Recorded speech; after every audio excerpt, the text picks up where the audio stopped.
Yeah, guys, same again. Are you clear?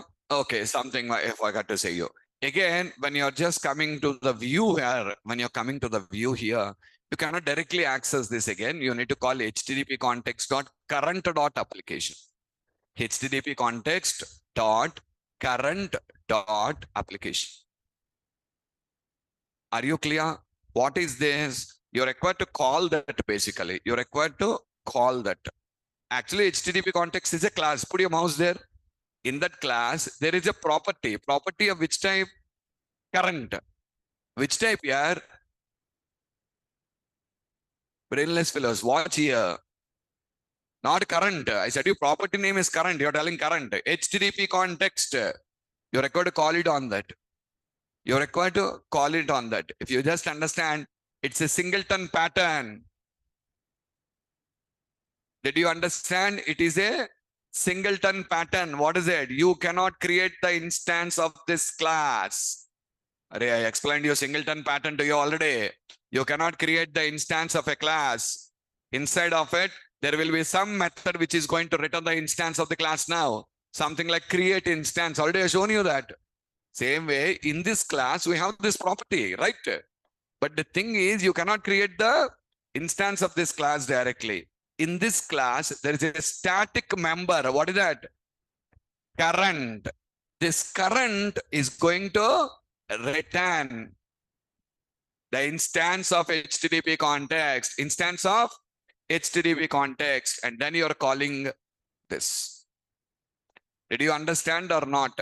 This is not a static member here. This is a non-static member. Tell me, how do you call a non-static member? By using instance. By using instance. Okay.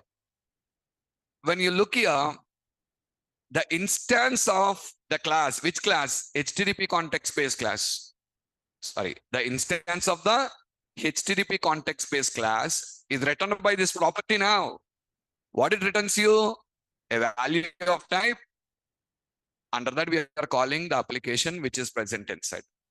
But when you come here, here I'm telling the same thing. This is a non-static member defined in which class? HTTP application state. And how to get this? HTTP context dot current. This is going to give you the appropriate thing. And then you call the method. Which method? Application. Sorry, when you're calling the property, application. Where is it defined? Louder. HTTP context. It is defined in HTTP context. But unfortunately, I cannot create the instance of the HTTP context now. Clear? To get the instance of the HTTP context, it contains a static property called current. So this current will return you the instance of the... Okay, I'll put you here and show you. Wait. HTTP context is equals to new HTTP context is invalid statement. You can do this. Are you clear? Then how, sir, I can create the instance of this class? Why? It is a private constructor in the class. You cannot create the instance. To get the instance of this, in the same class, which class? There is a property called as, this property will return you. This is a valid statement. This is a valid statement. Now, I should call context dot application of ID. This is how I should call. Okay. Now see, these are the two lines of code, right? You can write in a single statement now. How do you write? HTTP context dot current dot application of ID. Got it or not? Okay. And you'll be wondering, yeah, but sir, in our controller class, we called it directly now. In the controller class, you did not call it directly, guys. Remember, to get access to HTTP context, there is already a property defined in the controller class there. And that is returning the context instance, and then you're calling dot application. But here, I should explicitly create the instance of the class. But creating the instance of the class is not possible now. So why? Maybe a private constructor in the class now. So what it is giving you? A static property. What is the name? Current. This is going to return you the instance of the HTTP context. And then we are calling the method, sorry, property application. We are calling this application property from there. Okay. So this is the way how you're going to access it here. Okay, guys. Here I added a link, man. I added one link here for navigating to index 12. Means we need to write this method also now. Okay, let's do. That is simple only. Public view result index 12 return view. Simple method. Right click, add view. In index 12, did I add any link? Yes. In index 12, again I added a link. Navigate to index 4 in test controller. Means I'm not trying to navigate to different pages. Is it accessible in all the pages or not? That is the question. Is that accessible in all the pages? Yes, it is accessible. Why? Because there is multi-user global data. It is a multi-user global data concept, so we can access anywhere. Okay. Which controller? Test. Which method? Index 4. Guys, observe. We require to add the index 4 method here. We require to add the index 4 method here. Right click again. Add view. I think from here I did not navigate to anywhere. Yes, I did not do any navigation to anywhere from here.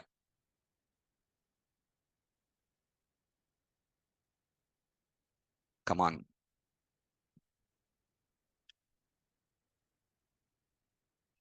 Now, which method should I call first? When I click on this, it will take to. When I click on this, it will take to test index 4, right? So come on, let's start.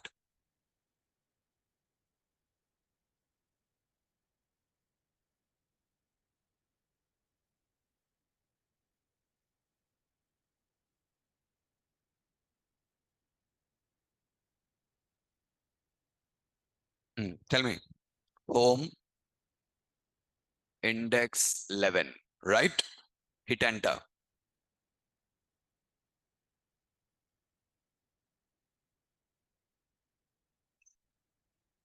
On the click of this,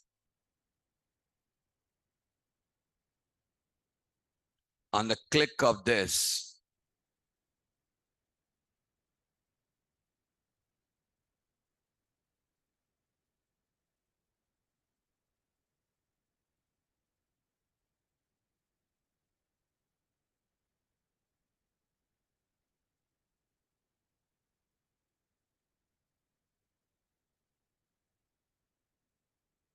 why are you getting the chat like this?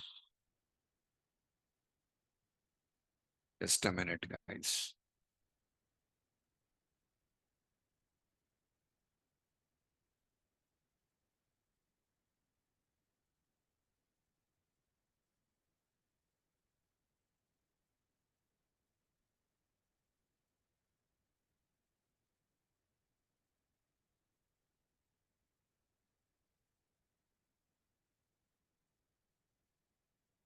Okay, watch it, eh? Watch it. Let me copy this URL. Open a new tab, calling this method from here. Got it? Watch carefully. Open a new browser. I'm using Edge there and Google Chrome here. And do you remember when we used it like this, session data is not accessible to you, correct? Application data is accessible. That's what I said to you, multi-user global data. I'm opening Firefox.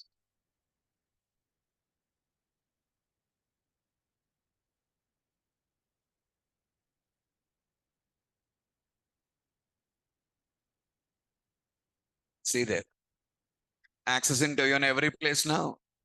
So, but the same thing did not happen for you in the session, guys. In session, the three browsers showed same data, different data. Different data.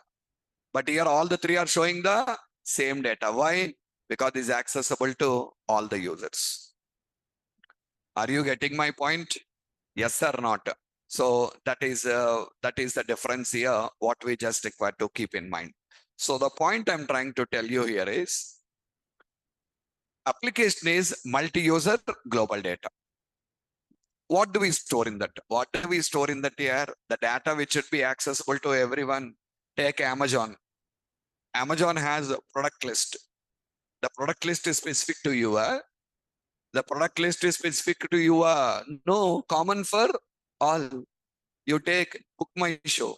You open the Book My Show app. When you open the Book My Show app now, it will show you the movies information. Specific to you? Not at all. It is going to show common for all of you now. Everyone can see that movies now, movies list. Correct? Means basically that type of values are stored in the application memory so that they're visible to everyone now. Now you start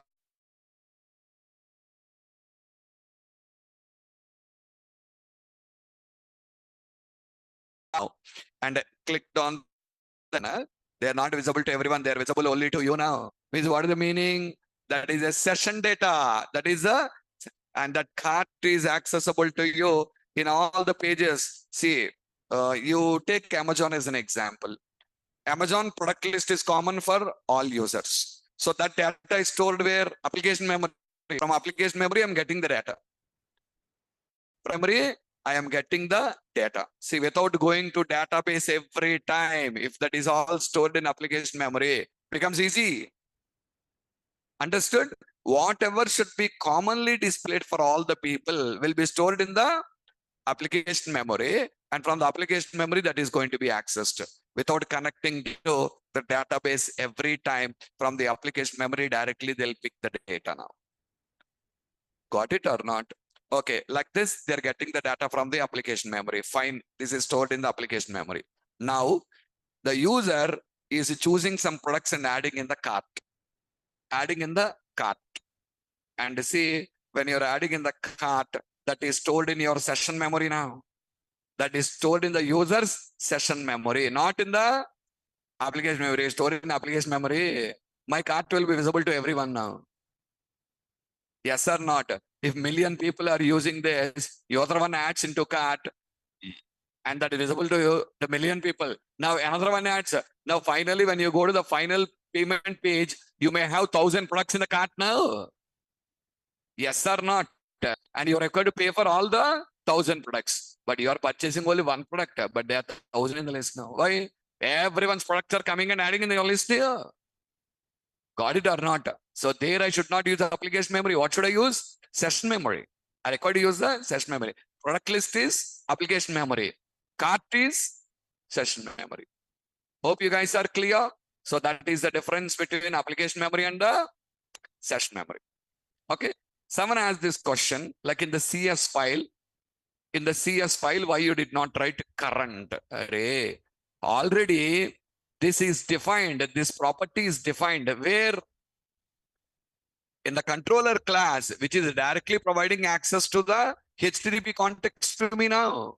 And that one I'm just trying to call it in this. Without current, they have defined this property already now. And the property directly provides access to the application. It is directly giving access to the application.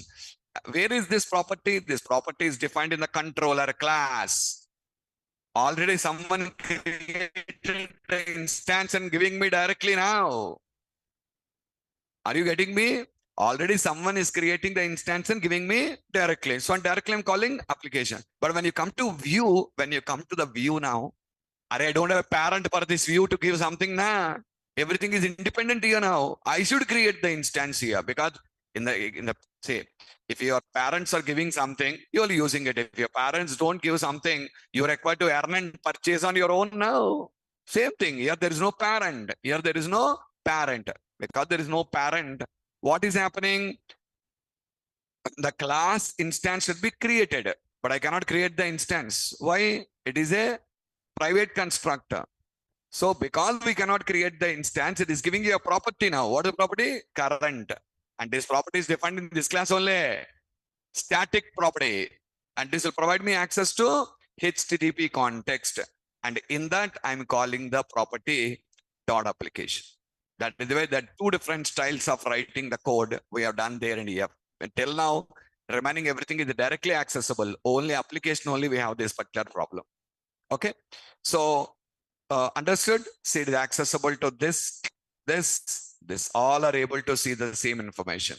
Why? Because it is multi-user global data. See, I did not start from the first. Directly I called a test index for working. Yes or not? So I closed off this browser. I'm closing all these particular browsers. Now, if I open a new browser, I still got the data. I closed all the browsers, right or not? But try the same with a session. If you close all the browser and try to call it, it will show you no zero null values now. Why? The session is not accessible to you. You don't have a session ID. You don't have a session ID. If you don't have a session ID, you are considered like a new user. And once you're considered a new user, your session will be empty. Correct? But here, see, even I closed all the browsers also, the things are working for me. Why they are working? Where they are stored in the application memory. They are stored in the application memory. When I close everything also, this is working like this. Try what I shown you now. Try the same thing with temp data, view bag, session. Try, you won't get them, but you will get in the case of application. You will get in the case of the application. Am I clearer? So that is what multi-user global data. That's what exactly the concept of the multi-user global data is all about. Okay, application memory. And you see the flow. You started from index 11 of, navigated to off. From there, you navigated to off. You're navigating between multiple pages, man. You're navigating between multiple pages, one page to one page to one page to one page. Like this, you're navigating to multiple pages in your application now. So that's what exactly the flow of control, how it happens to you in this case. Any confusions? Understood it clearly? Yes or not? So everything has a different scope to use. Remember that point. Everything has a different scope to use. Okay. So this is our sixth option. 7. What is 7? Anonymous types. What is 7? Anonymous type. So before I show you about how to use that anonymous type, first let me explain you what is anonymous type. It is a process of creating the instance of a type without defining the type. Sounds confusing. What is that, sir? Yeah. How do you create the instance of a class? Tell me. You must define the class first. Correct or not? Server. That only now I shown you the picture to you. Server. Watching here, web server that is stored on the server only. It is stored on server only, it will be accessible to all. If it is stored on client, will it be accessible to all? Simple common sense there. Because it is stored on server only, that is accessible to all the users. If I store this on the client memory, that won't be accessible to second user now. That public, that is on the server only.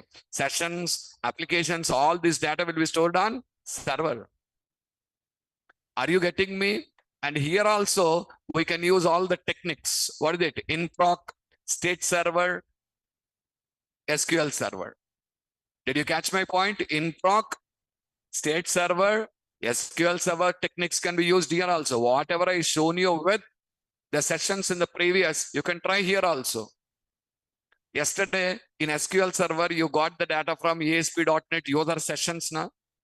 Same way, there is another table called ASP.NET user applications. Actually, two tables are created if you remember. Not one table, two tables. One is session, second one is for application. Everything what I said you with the session applies to application. But that is specific to user. This is common for all. Except that difference, sessions and applications are same. Clearer or not? Except what difference? Single user global data, multi-user global data. Rest all whatever I said with session applies to applications also. You will find the same thing only there. Okay? Everything will be stored on server only. Either in proc or state server or SQL server. All the three. Okay. Now coming back. So what I'm trying to tell you is anonymous type. What is anonymous type? It's a process of creating the instance of a type. Type means a class or a structure, something. Without defining a type, will you create the instance of a class? This is confusing now. Yes or not? Okay, I'll tell you.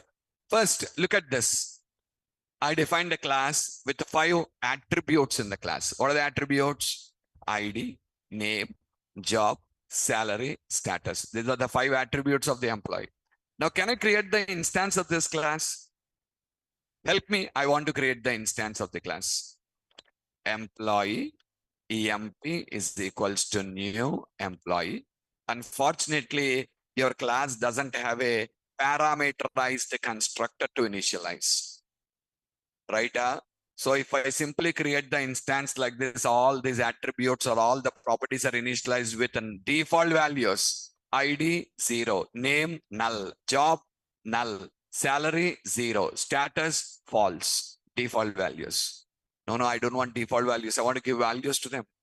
And we discussed the technique. Do you remember? What is it? If your class doesn't have a parameterized constructor, you are provided with a feature called as object initializer. You can open the curly braces and you can straight away pass on the values now. Yes or not? You can directly open the curly braces and pass on without round braces. Now you open curly braces and now you can pass the value. ID is equals to 1001. Name is equals to Raju. Okay. Job is equals to something clerk. Salary is equals to some 12,000. Next, status is equals to false. Sorry, true. Status equals to true. So if you observe it, you're creating the instance of this class and passing the values now. Are you clear? Guys, when you're creating an instance, all of you put this in the mind. You're writing employee EMP now. If you want, you can write where also here. You can write where also, implicitly typed. EMP is which type here? Employee type. Array, that only now you learned. Where x is equals to 100, x is integer. Where s is equals to hello, s is string. Same way, where EMP is equals to employee. In for each loops, I explained you. For each string str in some array, you can write where str. You can write it. Not only where, guys, if you want, you can write dynamic also. This also is possible. In the place of where, we can write dynamic. All three are same. Did you understand? This is nothing new to you. Array, you 3-4 months, you learned all these things, object-oriented programming, everything, all this particular thing, this nonsense, nothing new here. Got it? But tell me, what is EMP? Instance of a class. Instance of a class, which is created based on a class that is defined with a name called employee. Correct? Yes or not? Is this class permanent? Is this class permanent or temporary? Come on. Permanent. The class is permanent here. Why? You physically define the class as public class. So it's a permanent class. I can use it anywhere now. Got it? Okay. In C Sharp 3.0, in C Sharp 3.0, they introduced us a concept called as anonymous types. What is it? If you recollect, you learned about a concept called anonymous methods, remember? A method without a name. It will contain only body. Same way, anonymous type. A class without a name. What is that? A class without a name. What do you mean by that, sir? The class will contain only body. The class will contain only body. Means no name, nothing will be there. For example, see, watch it.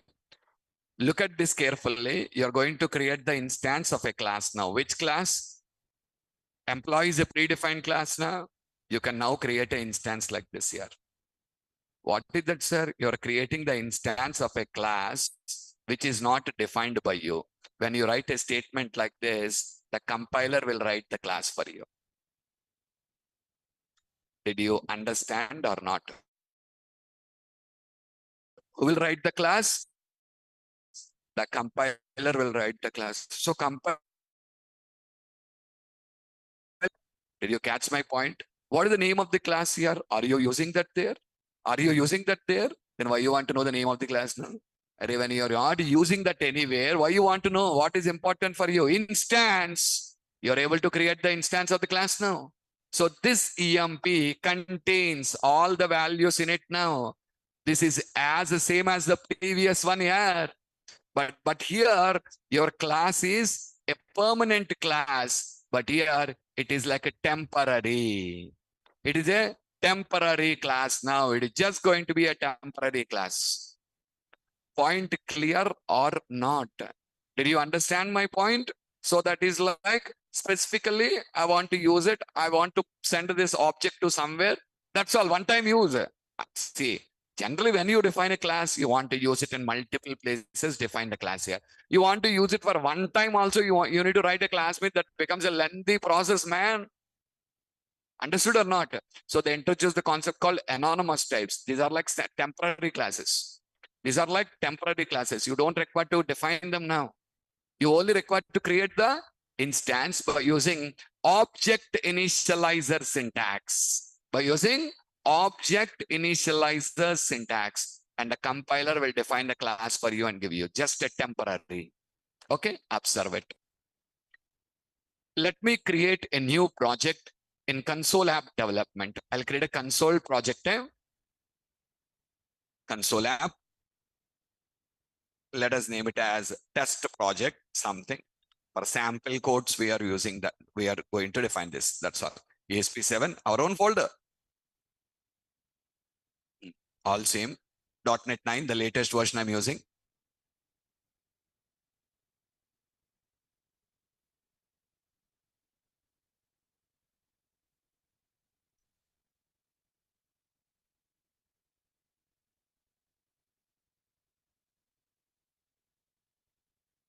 Observe this all carefully. In this, I am first defining my class.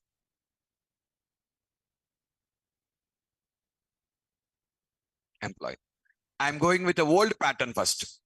I'm going with the old pattern. Employee class. Are you getting me? Now, can I create the instance of the employee class here? Yes or not? Yeah, I can create the instance of the employee class. And now let me create that instance. All these three are same only, guys. You can write in any way you want. Okay, no problem. Creating the instance. Instance is created for the class employee. Now tell me, can this object be passed somewhere else? Can I pass this object somewhere else? Imagine like you have a separate class here called as internal or a public class print. The class name is print. Okay, in this there is a static or there is a method like a public static void print values. print values. Okay, this class name is printer and the method name is print values. Now, guys, tell me, can I pass employee there or not? Yeah, I can pass the employee now. Why? Employee is a public class. I can use wherever I want. Okay. Well, inside of it, I'm writing console dot write line.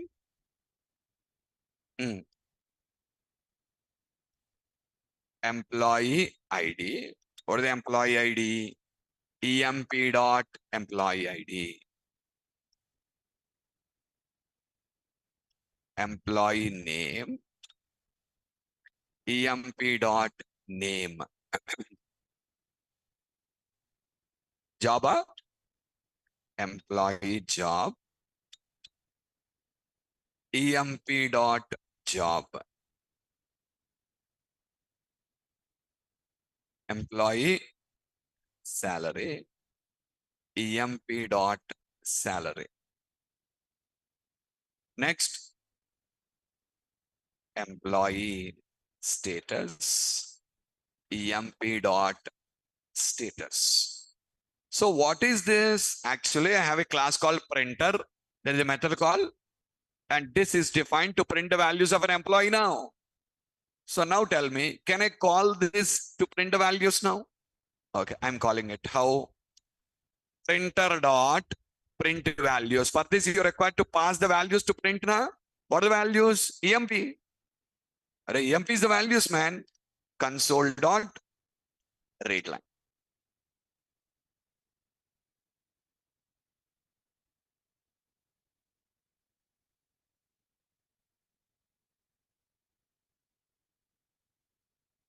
It prints me all the values here.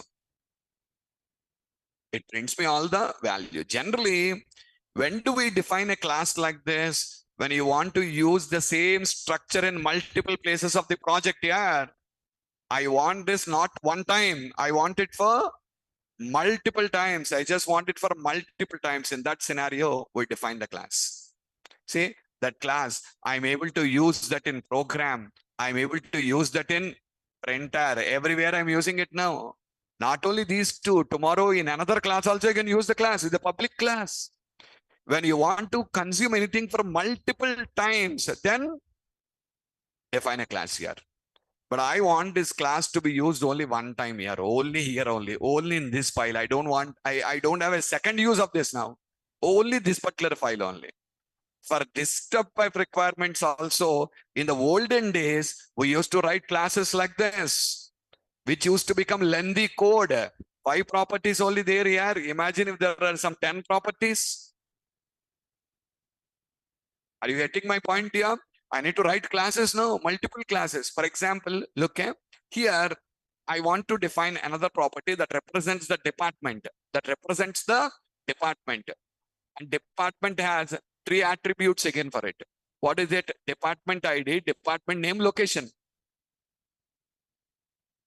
Got it or not? Now, can I define a scalar property? No. What should I do? Watch. Public class. Another class now. What is the class? Department. This class represents the department now. Public int ID. Public string name.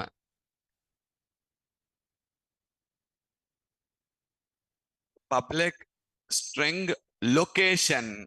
These are the 3 attributes for every department now. So this is a separate class. Now come here and write down public. What is the type? Department.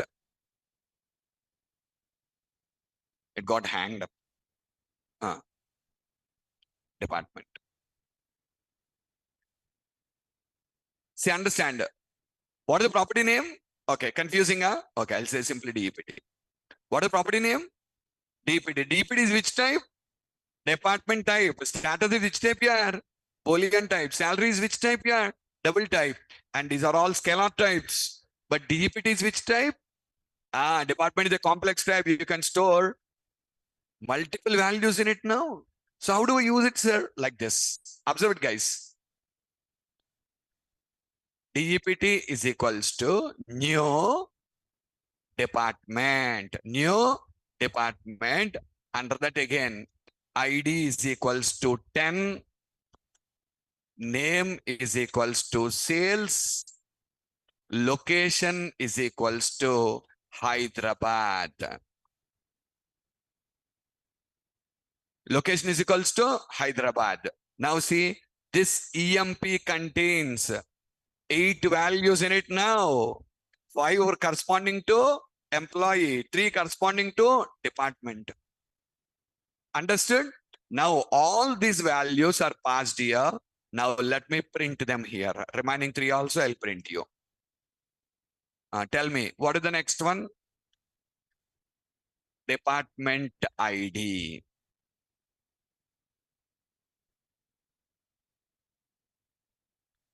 Department name. Department location. Generally, the reason why I say be good in object-oriented programming is tomorrow, like this only you'll work here, complete classes. You need to be very good in object-oriented programming, classes, methods, properties, all these particular things, because that is how you work. Every time you define a class to work now. Okay, how to call? EMP dot status means you're referring to status now. But under that, you have another property called DEPT now. That DEPT contains ID. See now, morning I thought you say that returns a string on that you're calling to upper. Same way, EMP.DEPT returns what? Department. Under that I have ID now. So how do they call? EMP.DEPT.ID. If you put your mouse there, that will tell you EMP. Return type is in employee. We have DEPT property now. DEPT type is department A. In this department, you have ID. See, ID is present in department. All are connected now. Okay. Next. DEPT dot name. DEPT dot location. Run, you'll see all the values.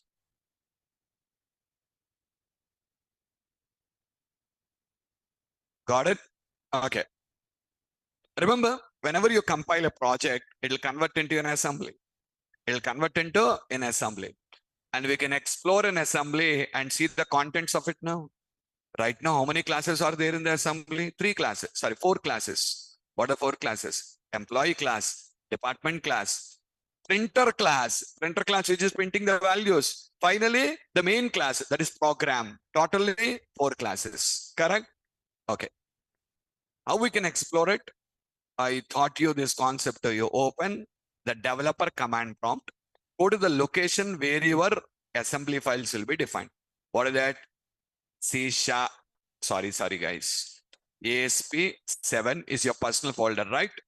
Under that you created. It's in E drive. It's in E drive. What is the project name? What is the project name given? Test project, right? CD test project. This is solution. Under that, project test project. Under that, pin. Under that, debug. Under that, net 9.0, the folder representing your version now. Which version? 9.0 is the version of the project what we created now. And here we have a tool, ILD ASM. You can explore the assembly. Test project.dll. It will convert into your DLL, and the DLL contains everything in it now. If you explore it, you can see the contents clearly. See there. This is the name of your assembly. In this, there is a namespace with the name called test project now. And if you expand, you'll find all the classes in it. You defined all these classes now. Are you getting me or not? You may explicitly define the department class. You explicitly define the employee class and consuming this in different places. So when to define these classes, I said define these classes when we want to use in multiple places of the project. But generally, I want to use it for one time also. Writing the class is time taking, man. Imagine tomorrow some 20, 30 attributes has to be represented means A class with that many number of attributes is a time-taking work now. Got it? To avoid it, they introduced you anonymous types. So what they say, watch it, guys. These two classes, I am deleting them completely. I'm deleting, guys. I don't have these classes. So if you don't have classes, this will give error now. Yes or not? No worries. See where error is coming? Here, here, here. All these places, error is coming now. Got the point or not? All these places, error is coming. Okay. Can I replace this with where? But this is not there now. Don't write anything. That's how you will create the instance. This is how you will create the instance now. But sir, what about this? This will give you error. Replace this with dynamic. Replace this with dynamic. Remember the beauty of dynamic? In the runtime, it will identify the type now. But where is the types, sir? Compiler is going to define you the types to you now. Who will define? Compiler will define the type to you. Wait, I'll show you. Are you clear? Now tell me, you defined 4 classes or 2 classes? Half of the work you write.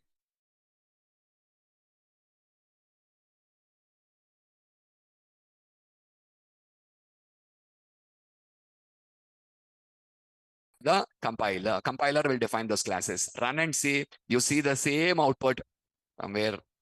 Oh, department somewhere we used. Not here. Yeah. Here also same.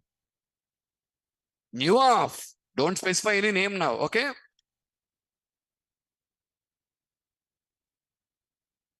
Got your result. Okay. Come on. Watch. F underscore anonymous type of 0 is the first class name. F underscore anonymous type of 1 is the second class name.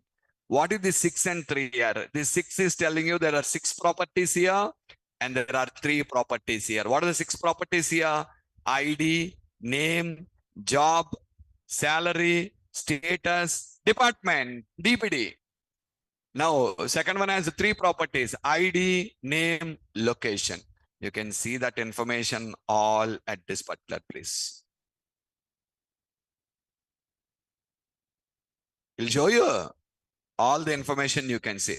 Much more clearly to see this information. You can see this much more clearly in the studio itself. How? Observe this, console dot write line emp dot get a type. You know this, na? Get type method. Call the get type method. It'll tell you.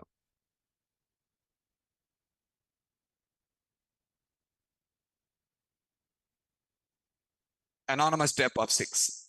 6 properties are there. First property, int 32. Second property is of type string. Third property is of type string. Fourth property is of type int 32. This is of type Boolean. This is of type Boolean. And the next property is of type anonymous type of 1. And that has 3 attributes: integer, string, and string. Just a minute.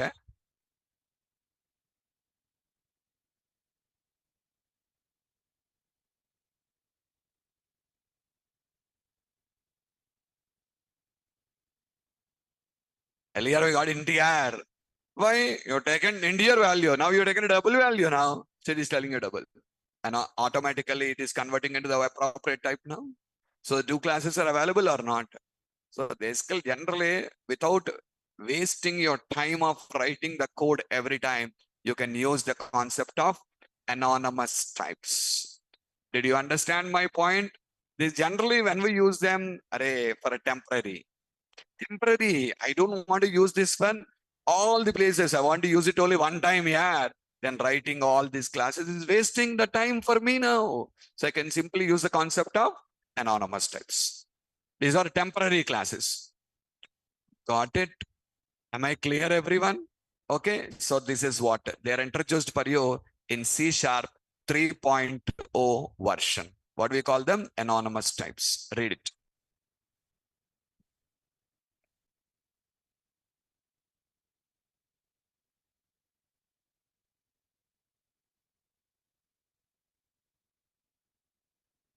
Just a minute. Up to here, up to here, it is telling you we can transfer the data. Ignore it. Ignore it. We'll talk about it. Read from here.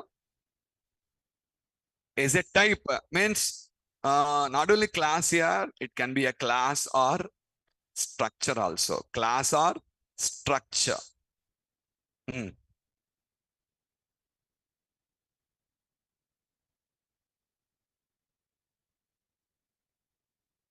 No name. You can directly create the instance by using the new keyword.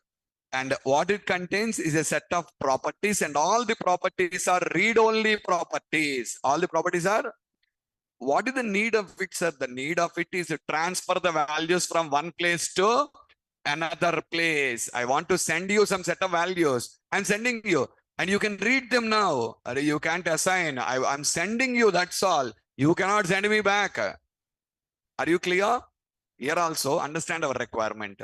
That only we are discussing from last 3 days. What is it? Sending the values from action method to view. View is not sending back to action method again now. What is the requirement? Sending the values from action method to view. Now, tell me, I want to send the values from action method to view. Can I use this anonymous type now? Yes, I can use the anonymous type and send the values now. Possible. Are you getting me? So this is the new concept or the new approach, what we have just been provided. Okay. For example, if we define a class as below, we can create instance of the above class as following now. Yes or not? You can create the instance of the class as below now, like this. It's a old story, nothing new. What is new? Which is defined first, and then initializing the attributes ID, name, job, salary, status that are associated with it. So now the instance EMP contains all attribute values in it. All attribute values in it. Continuation. Without explicitly defining a class or a type. Okay, class, structure, or a type, whatever it is.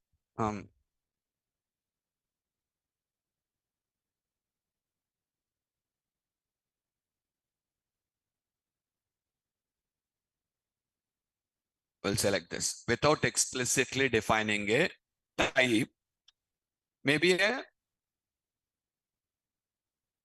structure, maybe a class or structure. Also,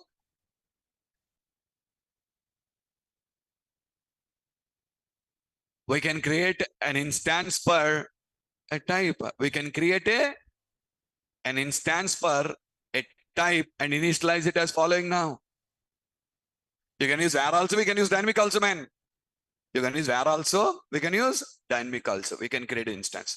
So in the above case also, instance EMP is an instance containing all the attribute values in it, same as in the first scenario. In it, same as in the first scenario. But the difference is,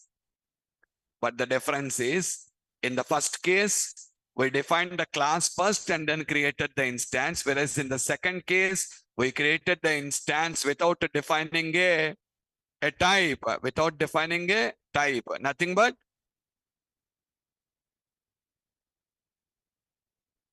and we call this as anonymous type. And we call this as anonymous type. Anonymous types introduced in C# 3.0. As the name suggests, it is a type that doesn't have any name. C# allows you to create an instance with a new keyword without defining a class or without defining the type. Without defining the type. The implicitly typed variables. The implicitly typed variables where or dynamic is used to hold the reference of anonymous type. Okay. In above example, EMP is an instance of the anonymous type, which is created by using the new keyword and object initializer syntax. Object initializer syntax. It includes 5 properties of different data types. An anonymous type is a temporary type that is inferred based on the data that is inferred based on the data, and you include in an object initializer. Properties of anonymous types will be read-only, so you cannot change their values. Notice that the compiler applies the appropriate type to each property based on the value assigned. For example, ID is an integer type, name and job are of string type, salary is of double type, and status is of Boolean type. It is of the bool type basically. Internally, the compiler automatically generates a new type for every anonymous type. You can check that by calling getType method on an anonymous type instance, which will return the following value. Just now I shown you that. What is that? Angular braces F underscore anonymous type of some index will be maintained for all the anonymous types 0, 1, 2, 3. First one is 0. Afterwards, what it will show you? The number of properties. How many are there? 5. And then it will show you the type of all the properties now. First one is integer. Second one is string. Third one is string. Fourth one is double. Fifth one is Boolean. Next. By using these anonymous types also, we can transfer values from an action method to its corresponding view, or an action method to another action method that is present in the same controller or another controller. So it is possible to pass the values from one place to another place by using anonymous types also. Observe this, guys. Let me come back to our project. Home controller. What is the last method? Let us write index 13.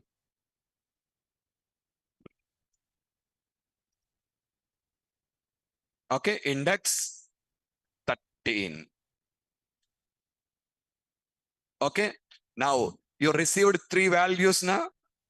Now we're using these 3 values. Can you create an instance where some name, I'll call it as product. I'll call the name as, just like EMP, it's a product now, is equals to new, open the curly braces, come on, ID is equals to ID, name is equals to name, price is equals to price. You're creating the instance now. What is the name of the instance? Product is the name of the instance. Then return view. Guys, watch. You should pass the product here now. Right, till now we are not passing it like this. Now we need to pass it. Sir, can I pass like this? Yeah. How I? Remember, there's an overload method here. There is an overload method. Till now, you used this one. You used that takes a string also. We use these two. See another option. You can pass a model here. You can pass an object. You can pass a object. You can pass a object. And that is you're passing from your action method to view now. The action method to the view now. Let's add a view for it now. Right click. Add a view. Listen to me carefully. Anonymous types are passed to the view as in the form of view data. In the form of view data. They're going to pass in the form of the view data. Not as 3 values, as only a single value. What I mean is, look here.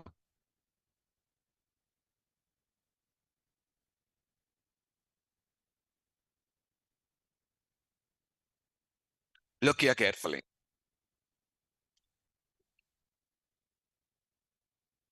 This is the code you have written, right? Yes or not? So behind the screen, this product is there now. This product is containing all the 3 values in it. Actually, what happens behind the screen, it will take like view data of product is equals to product. This is how it will pass the values now. Did you catch my point or not? Array, we are calling a method here, a method which takes a model. The logic inside the method is this one. You're calling that method na. The logic inside the method is this one. What is it doing? It is storing in a view data and again return view. Say, this is what you have written. This is translated like this now. Are you clear? So how to access these values in the view now? From view data. How to access? From view data. But the doubt what we'll have in the mind is, sir, earlier in view data, you stored each value individually.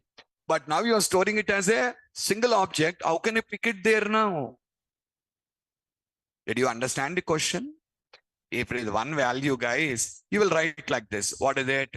Int ID is equals to view data of ID. This is how you'll write. But one value, no, that is not one value. There are multiple values in it. Correct? How many are there?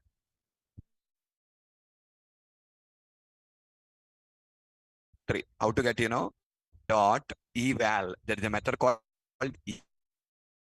So what it will do? It will explore the value. It will explore the appropriate value. Means from that particular object, that object contains 3 values in it now.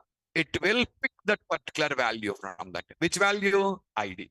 Error coming. Why? Return type is object. Return type is always a object. View data, temp data, everything stores as objects. So convert dot 2 into 32 of.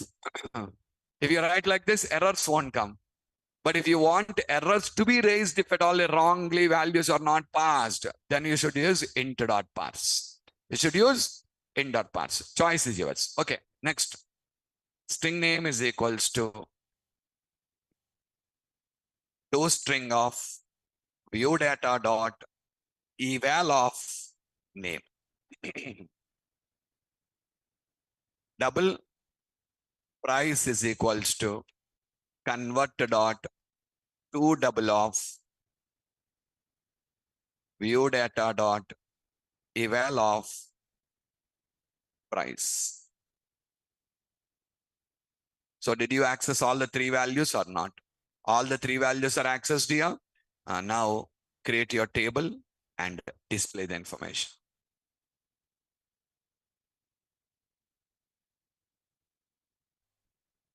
Change man. Here, what should I write? @ID. Why? Already declared, nah. Here, @name. And here, I don't require this. Price is already declared. Doing a calculation, @price. Understood me? Okay. So this is the first thing what you just required to do. You need to explore the view data and access the values in it now. You should access the values from the particular view data because internally it will transform the values from the action method to the view in the form of a view data. The form of a view data.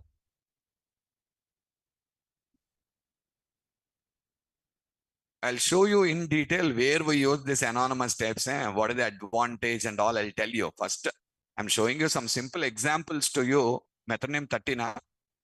But where we use, we'll talk on that all clearly. See, index 3 is the method you're calling. Same result. Sir, can I pass to another action method? Can I pass this data to another action method? Yeah, guys. You can pass to another action method. You can pass to another place, wherever you want, I can transfer. Okay, let's do one thing. We'll use a redirection now.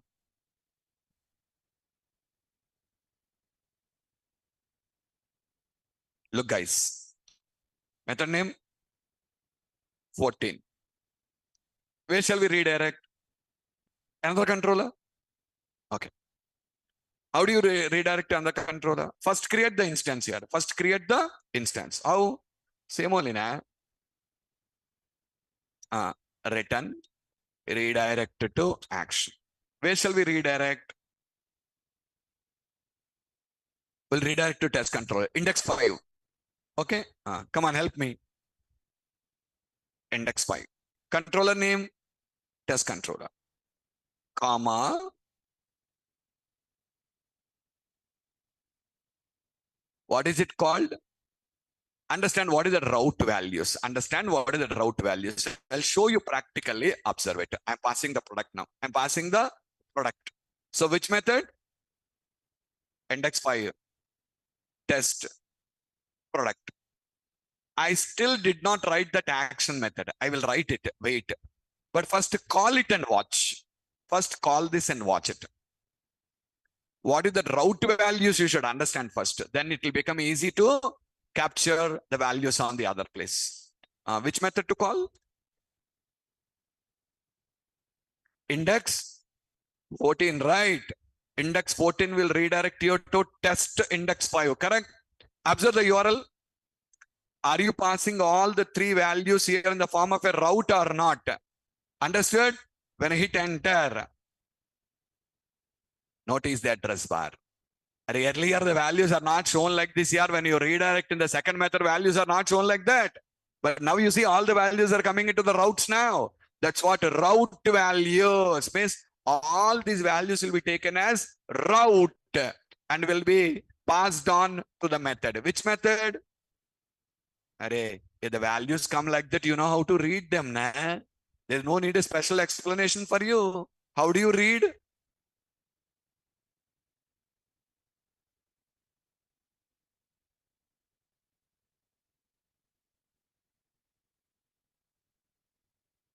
I can read like this. Method name. I can read them like this now. Why? The values are in the address bar. Straight away I can read them like this. Okay. Now I need to again pass them to you now. How to pass? First create a instance. Guys, first create a instance. I shown you already in the previous example now. What do you do? First you create a instance. How do you create? Like this. Like this now? Okay. Can I write like this? Just a doubt. Can I write like this? What you done in the previous example, see? You created the instance and you passed it here, right? So can I write like this is my doubt. New of, open the curly braces, ID is equals to ID, name is equals to name, price is equals to price. Can I write the code like this? Yeah, that is also instance only, na? But no name, na? Are you using that name in the view? No, when you're not using the name in the view, what it has a name or doesn't have a name doesn't matter for you now. Unnamed instance. See, when you want to throw an exception, simply you say throw new exception. Array, you don't create an instance explicitly. Same way, you can directly write in a single line like this. Now, right click, add view. What is the logic? Same like the previous man. What should I do first? Read all the values first. How? Like this.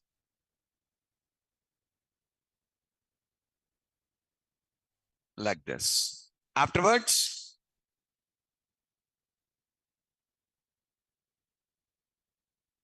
create a table and display the values.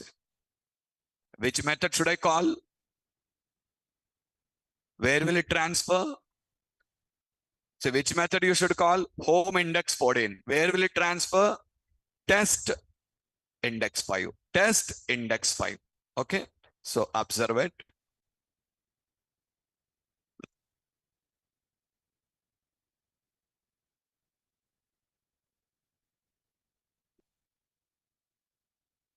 Which method, guys? 14, right? And now see that address bar carefully.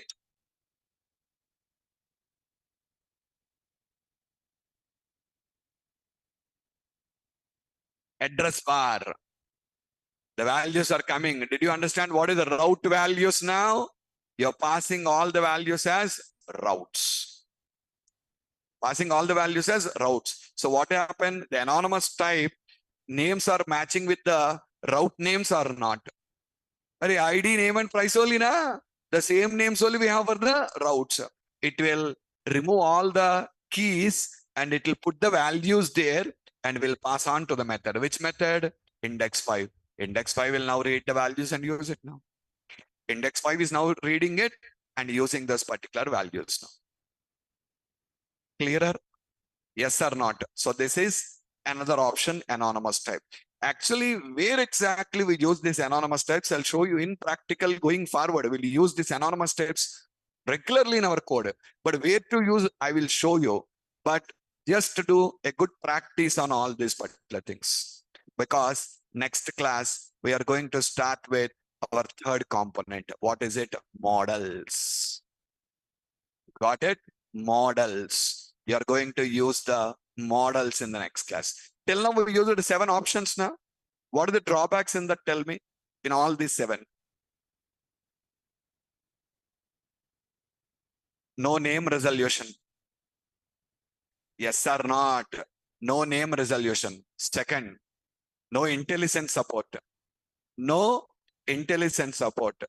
In this, 6 of them are not type safe. Only 1 is type safe. What is that? Viewback. Remaining 6 are not type safe. Conversions are required for everything now. Correct? We will resolve all these problems in the next session. We will resolve all these problems. What problems? Name resolution, IntelliSense, type safety, whatever drawbacks we discussed, we will resolve everything in the next class. Got it? But before that, complete the whole practice of all the things. Today, tomorrow, I want you to complete everything. Again, if you don't understand these things, Monday class will be like a rocket science for you. Remember that. Understood? Perfectly do a practice of all these particular concepts. Am I clear?